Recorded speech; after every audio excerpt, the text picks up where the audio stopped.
নমস্কার। আপনারা দেখছেন শেষের কবিতা সুন্দরবন ইউটিউব চ্যানেল। আর শেষের কবিতা সুন্দরবন ইউটিউব চ্যানেল মানে যে কোনো শিক্ষা সংক্রান্ত বিষয় নিয়ে আলোচনা। আর এই চ্যানেলটি মূলত এডুকেশন চ্যানেল, যেখানে বিন্দুমাত্র বিনোদনের কোনো স্কোপ নেই। এখানে শুধু পড়া পড়া পড়া।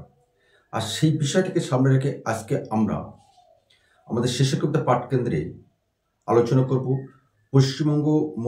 পশ্চিমবঙ্গ মধ্যশিক্ষা পর্ষদের নবম শ্রেণীর একটি অন্যতম পাঠ্যসূচি কবিতা খেয়া, রবীন্দ্রনাথ ঠাকুর। এই খেয়া কবিতা থেকে তোমাদের যে প্রশ্নটা আসার সম্ভাবনা, সেই প্রশ্নটাকে নিয়েই আজকে আমরা আলোচনা করব। তিনটি শব্দ দিয়ে আজকে এই ভিডিওটি, আজকের এই ক্লাসটি আমরা আলোচনা করব। আর সেই তিনটি শব্দ হলো সকাল থেকে সন্ধ্যা। সকাল থেকে সন্ধ্যা, এই তিনটি শব্দের মধ্যে দিয়ে রবীন্দ্রনাথ ঠাকুর খেয়া কবিতায় যে বিষয়, যে প্রতীকী ব্যঞ্জনা, যে রূপক তিনি তুলে ধরেছেন, সেটাই আজকে মূলত আমাদের ক্লাসের আলোচ্য বিষয়। কারণ এই খেয়া কবিতাটি কিন্তু রূপক ব্যঞ্জনাধর্মী কবিতা। এখানে কিন্তু সাধারণভাবে যদি আমরা অর্থ খুঁজতে যাই, তাহলে পরে যে দৃষ্টিভঙ্গি নিয়ে রবীন্দ্রনাথ ঠাকুর এই কবিতাটি রচনা করেছেন, সেই দৃষ্টিভঙ্গি থেকে কিন্তু আমরা দূরে সরে যাব। ঠিক এরকম কবিতা আমরা অসংখ্য দেখেছি। ভারতচন্দ্র রায়ের অন্নপূর্ণা ঈশ্বরী পাটনি, সেখানেও কিন্তু এরকম প্রতীকধর্মী ব্যঞ্জনা আছে। সেখানে যদি আমরা আলাদা অর্থ, অর্থাৎ সাধারণ অর্থ খুঁজতে যাই, তাহলে কিন্তু আমরা আসল যে বিষয়টা, আসল যে রসদ, সেটা থেকে কিন্তু আমরা বঞ্চিত হব। তো আমরা আলোচনা করে দিই আজকের ক্লাসে যে নবম শ্রেণীর যে খেয়া কবিতায় রবীন্দ্রনাথ যে প্রতীকী ব্যঞ্জনা তুলে ধরেছেন, সকাল থেকে সন্ধ্যা, এই তিনটি শব্দের মধ্যে দিয়ে, সেটাই আজকে আমাদের আলোচ্য বিষয়। আমরা জানি রবীন্দ্রনাথ ঠাকুরের চৈতালি কাব্যগ্রন্থের একটি অন্যতম কবিতা খেয়া। আর সেই কবিতায় তিনি বলেছেন সকাল থেকে সন্ধ্যা। আর এই সকাল থেকে সন্ধ্যা কথাটির মধ্যে আছে গভীর ব্যঞ্জনা। সেই ব্যঞ্জনা আমরা আজকে আলোচনা করব।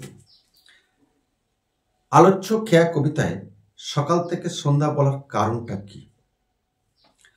আমরা সাধারণত সকাল এবং সন্ধ্যা এই দুটি শব্দ ব্যবহার করি।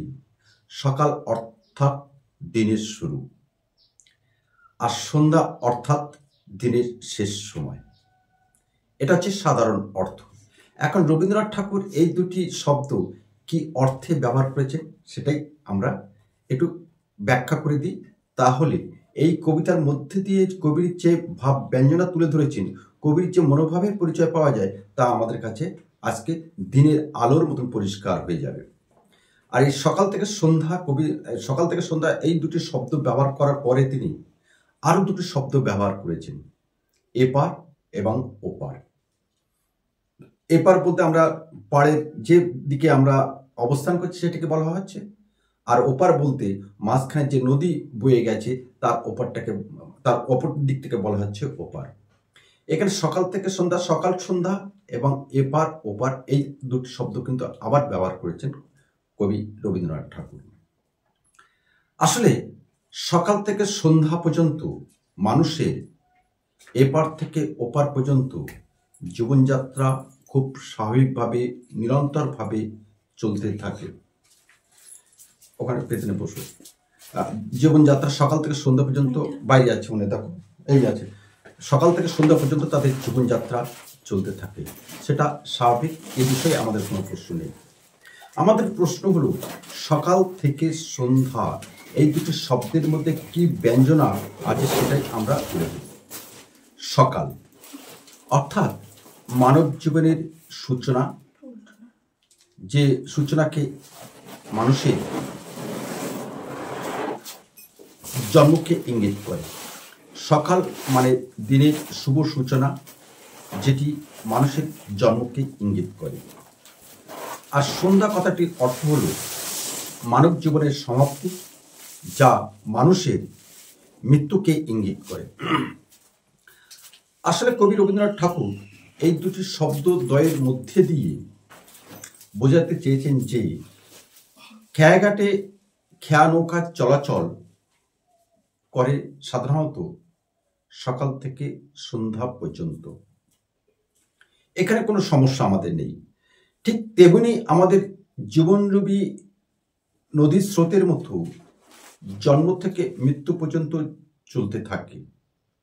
অর্থাৎ মানুষের জন্ম সকাল আর মৃত্যু মানে সন্ধ্যা পর্যন্ত চলতে থাকে।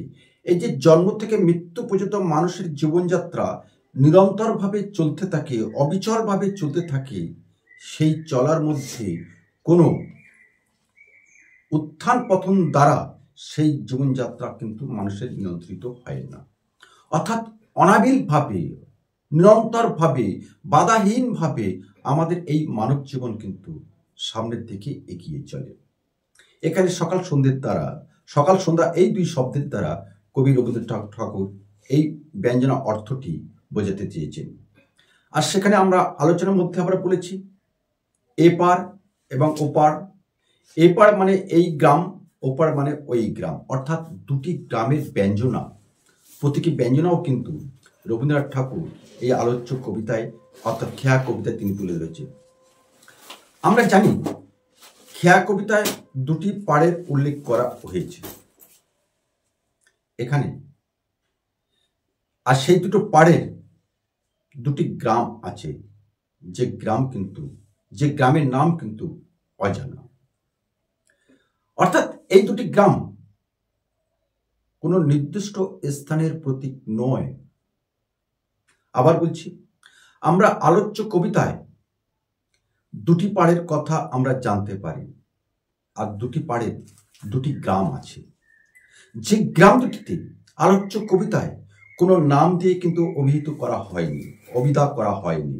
অর্থাৎ এই দুটি গ্রাম কোনো নির্দিষ্ট স্থানের প্রতীক নয়, বরং এখানে আমরা বলতে পারি যে এগুলি মানব জীবনের চিরন্তন দুটি আবাস স্থলের ব্যঞ্জনা বয়ে এনেছে।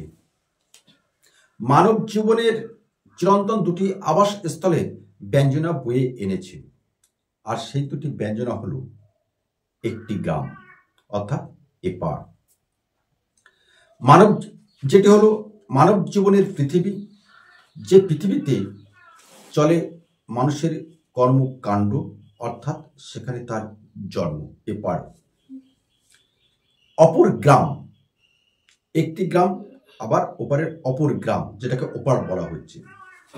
মানব জীবনের সমাপ্তি অর্থাৎ অন্তিম আবাস মৃত্যু। অর্থাৎ এপার থেকে যখন আমরা খেয়া নৌকায় উঠে ওপারে যাব, তখন কিন্তু আমাদের চলার গতি কিছুটা স্তব্ধ হয়ে যায়। অর্থাৎ মৃত্যুকে আমরা আহ্বান করছি, অর্থাৎ সেখানে আমাদের ওপারে আমাদের মৃত্যুটাকে সম্পন্ন হচ্ছে, যেখানে আমাদের মৃত্যুটাকে সম্পন্ন হচ্ছে সেটাকে আমরা বলছি পরলোক। আসলে জন্ম এবং মৃত্যুর মধ্যে মানুষের এই যে অনাবরত চিরন্তন যাতায়াত চলতে থাকে, জন্ম থেকে মৃত্যু পর্যন্ত মানুষের অনাবিল চিরন্তন যাতায়াত চলতে থাকে। আর দুটি গ্রাম সেই অনন্ত জীবন মৃত্যুর চিরন্তন সত্যকে বহন করে রাখে, আর খেয়া নৌকা হলো সেই যাতায়াতের বাহক বা যোগসূত্র।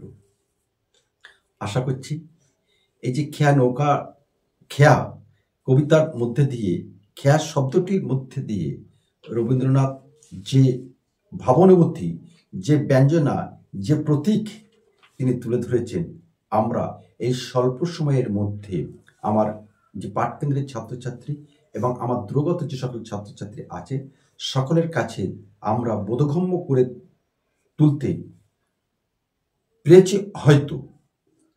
আর যদি সেটা আমরা সম্পন্ন করতে পারি, তাহলে অবশ্যই আমাদের চ্যানেলটি সাবস্ক্রাইব করে আমাদের পাশে থাকবে এবং তোমার বন্ধুদের মধ্যে শেয়ার করে দেবে। আর সর্বশেষ যে কথাটা আমরা বলি, এই যে আজকে আমরা আলোচনা করলাম, তার টোটাল নোটসটা আমরা ডিসক্রিপশন বক্সে আমরা দিয়ে দেবো, তোমরা সেখান থেকে নোটসটা সংগ্রহ করতে পারো। ধন্যবাদ, নমস্কার, সকলে সুন্দর থেকো, ভালো থেকো, শুভ সকাল।